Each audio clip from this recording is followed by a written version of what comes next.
Само една недела по терористичките напади од 11 септември 2001, смртоносната бактерија антракс преку пошта беше испратена до американските сенатори и медиуми.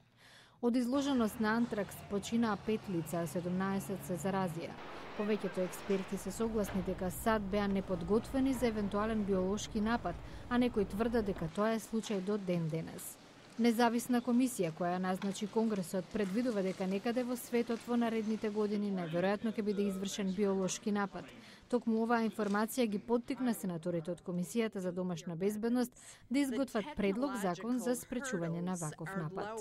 Федералните истражители наведуваат дека околу 15.000 лица во САД се овластени да ракуваат со најопасните патогени супстанции во вкупно 400 научни објекти во земјата. Еден од објектите е и оваа лабораторија на американската армија во близина на Вашингтон, од каде FBI верува дека излегол антраксот во 2001. Легислативата би воспоставила збирен систем од 82 патогени супстанции со зголемено обезбедување за најопасните бактерии и намалување на ограничувањата за оние кои не представуваат кредибилна закана.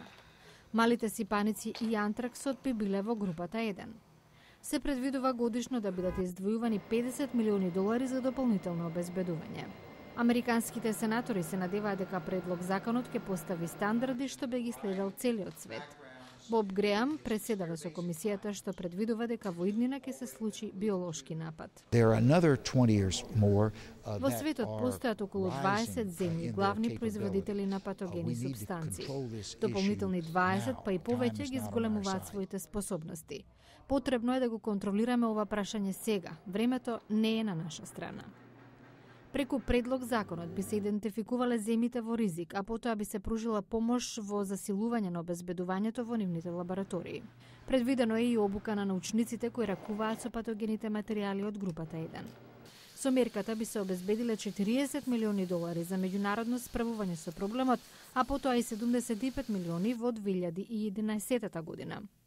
Одредени експерти биле изненадени кога дознале дека ваквиот вид на безбедносни мерки не бил имплементиран веднаш по нападите од 11 септември.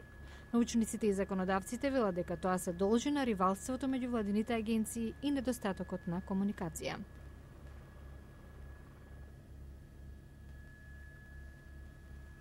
There's a building in the way.